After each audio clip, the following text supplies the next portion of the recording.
Bienvenidos a la Convención Nacional 2018 de la JCI Venezuela en la ciudad de San Cristóbal del estado Táchira. Gracias a la invitación de nuestra presidenta nacional, quiero entregarles y hacerme presente con este video. Y el tema es liderazgo consciente. Debo hacer dos elementos puntuales, hacer mención dos aspectos que para mí son fundamentales para poderles conversar sobre este tema.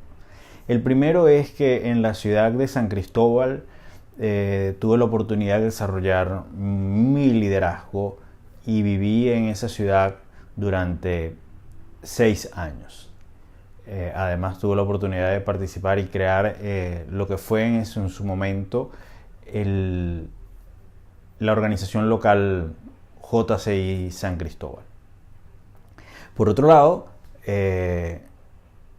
no solamente es la ciudad de San Cristóbal quien me invita a esto, sino que además me invita a conversar sobre el liderazgo consciente, el tema de la JCI, organización a la cual pertenezco con mucho orgullo, a la cual le dediqué y le sigo dedicando tiempo y cariño y esfuerzo, y a la cual le he agradecido muchísimo, porque probablemente fue allí donde más he aprendido de liderazgo.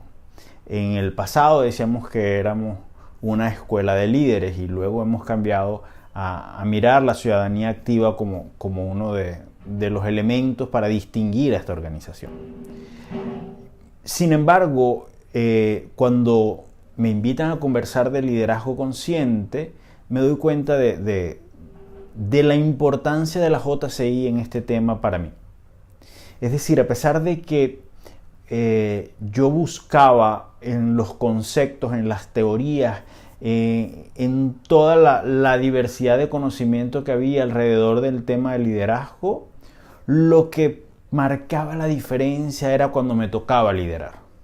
Cuando me conseguía con la gente y la tenía de frente, y venía mi estado de ánimo, mi estado emocional, y hacía que las cosas fueran en una dirección u otra.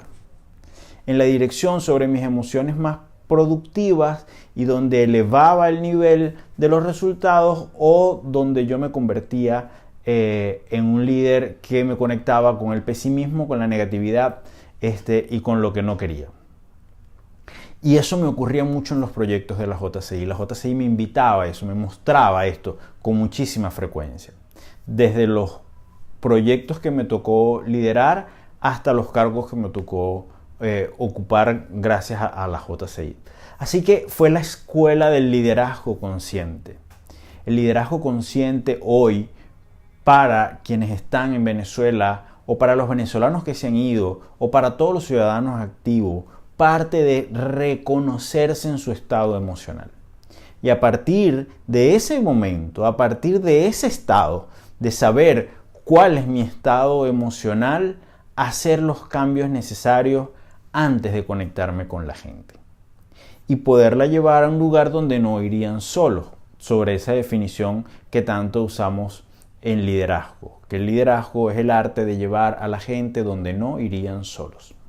Por tanto, para poder mover a la gente hacia un lugar distinto, tengo que tener unas emociones que vayan conectadas a eso. Y las emociones son principalmente individuales, y luego se puede convertir en una emoción colectiva gracias al ejercicio del liderazgo. ¿Cómo puedo ser yo un líder consciente hoy ante los grandes desafíos que vivimos como sociedad o como humanidad? Comenzando por reconocer que si yo cambio mi emoción, cambia el resto de mi entorno. Y para poder cambiar de emoción, entonces tengo que enviarle un mensaje a mi pensamiento distinto. Y una de las maneras que hemos conseguido es a través del lenguaje. Es decir, si puedo intervenir mi lenguaje, eso va a hacer que yo intervenga el pensamiento y por consecuencia va a intervenir mi emoción. Pero lo primero que recojo es la emoción. Por tanto, se convierte en un círculo que va desarrollándose en cuestión de los objetivos que tiene el líder inicialmente.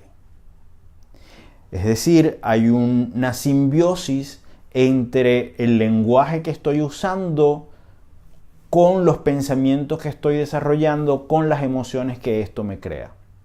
Y es de esta manera en que mi discurso como líder hace y marca la diferencia para bien o para mal. Vuelvo al inicio de mi conversación en este video, donde les decía que San Cristóbal para mí es una ciudad que jamás podré olvidar, porque desde el punto de vista profesional me dio los desafíos para liderar. Y una de las anécdotas que yo tengo es que cuando yo llegué a esa ciudad, yo llegué, viniendo de Maracaibo a San Cristóbal, yo llegué con esa diferencia que tenemos la gente de los Andes con la gente de Maracaibo. Y creyendo que los maravinos somos mejores que los, con cariño les digo, que los gochos. Y claro, como yo tenía eso anclado en el lenguaje, anclado en mis pensamientos, efectivamente esa era la emoción que desarrollaba. Por tanto, mis resultados iniciales eran pésimos. Cuando decidí cambiar y comenzar a respetar al gentilicio andino, cuando me di cuenta que los andinos son más inteligentes y más trabajadores de lo que yo creía, que son incluso más cercanos de la distancia que yo sentía que ellos ponían hacia mí, y empecé a tratarlos de manera distinta, usando un lenguaje distinto, cambiando mi emocionalidad para conectarlos, los resultados fueron, por supuesto, fueron distintos. Y me llevaron a un lugar diferente, a unas relaciones totalmente distintas y a generar unos resultados valiosísimos para la organización que en ese momento me tocaba dirigir. Y así, en ese aprendizaje que me desarrolló la ciudad de San Cristóbal, que me regaló mi vivencia en el Táchira, la fui aplicando en todos los lugares donde he llegado. Hoy no me permito los prejuicios de que tal o cual es así o es asado. No voy generando un lenguaje que marque distancia. Busco cada vez un lenguaje que me aproxime a la gente. Una de las maneras que tenemos de desarrollar el liderazgo consciente es partir desde nuestro lenguaje, para cambiar nuestros pensamientos, para transformar las emociones y para generar los resultados. Disfruten de esta convención, disfruten de San Cristóbal, disfruten del Táchira y disfruten de ser ciudadanos activos a través de la JCI. Muchas gracias.